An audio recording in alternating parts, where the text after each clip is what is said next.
How did you feel when you got the alerts this week for the top 10 lists in comic book speculation? Were you excited about those books? Were you disappointed? How did it make you feel? Hi, I'm Christopher, aka the Bronze Age Nerd, and in this series of videos, I take books from those hot lists and I figure out the top 5 worst investments in my opinion, and then I track the sales on those books 6 months later and 1 year later. And I will tell you that a couple books on the list this week hit like lightning. That's because they're about Shazam, which we all know is a blockbuster sensation that I'm sure you're just now getting back from watching at the movie theaters, or not, because it didn't perform very well in the movie theaters. So 2 books on the list this week from Shazam. Let's dive right into pick number 5.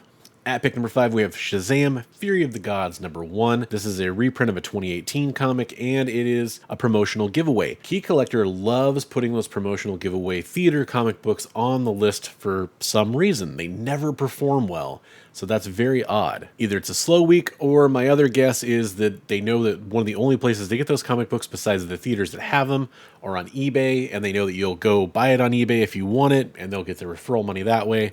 I'm not really sure why else they'd put them on the list. They never perform well, and I definitely would steer clear of this one.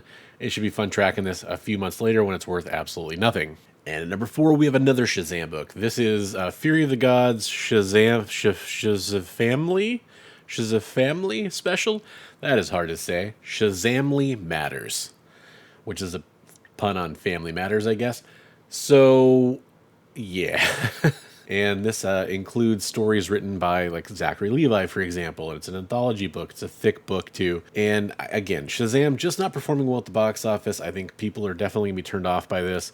It actually spells big concerns for the DC movies going forward, especially the stuff that's not part of the new canon. And we'll see how that happens. But this definitely isn't going to be a winner. And so it appears on the list this week. At number 3, I'm sorry to keep the DC train rolling, but we have Deceased, War of the Gods 7. This is the Ben Oliver variant. It's a Purple Rain homage. And if you're not familiar, there's a lot of Purple Rain homages out there. So this kind of falls into that camp to me of like, what is unique about this one? There's dozens and dozens of popular Purple Rain homages. This is a nice one, but it's really true to form.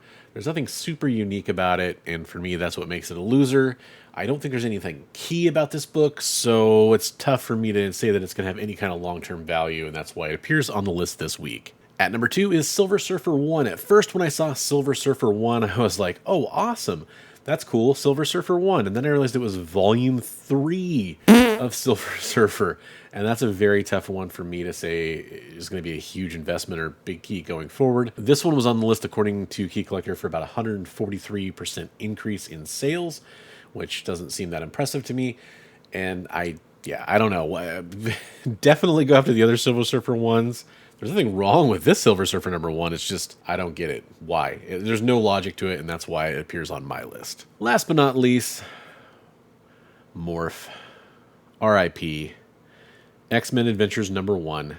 The first appearance of Morph as Morph in comic books. I mean, technically, you can say he's Changeling and he's already appeared in comics, but as Morph, this is the first time we see him from that X-Men animated universe. X-Men Adventures number 1. X-Men cartoons coming back. I'm really excited for it. Who knows if it'll be as good as the original? Probably not. Nostalgia just can't quite live up, would be my bet on this one. Yeah, this book was all over the place during the pandemic. For about a year and a half, this was a book that people were hunting. I saw a lot of copies of it that were marked up fairly high.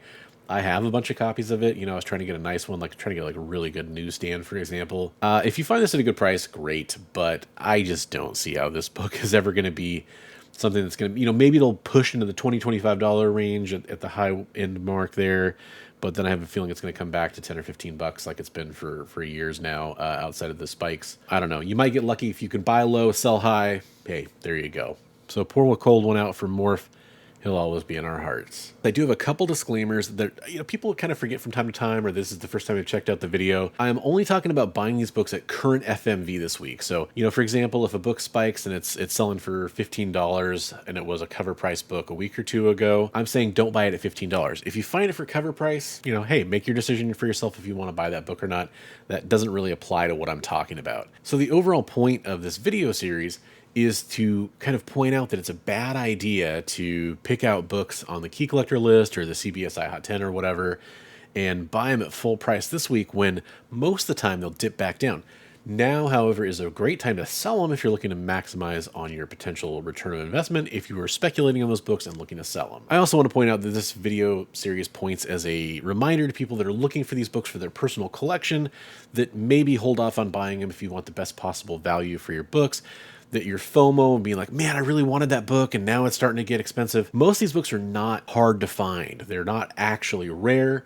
And once the shine wears off of them, you'll be able to pick them up at a better price later on. Thanks to all the channel members who are appearing on the screen. Those people help me make all these videos by helping me afford all the subscriptions, the different services I use for the videos I make, and I really appreciate that. So I just want to take an extra second to thank all these people and tell them they're awesome. Now remember, if you're like, hey man, you're just making these picks and you're not really like backing it up with anything, well, do remember, I do check the prices on these books 6 months later and 1 year later, so I go back and I see if they're good investments or not. Turns out most of the time, I'm right. Thanks for catching another video, and I want to remind you, as always, hey, hey, hey, hey.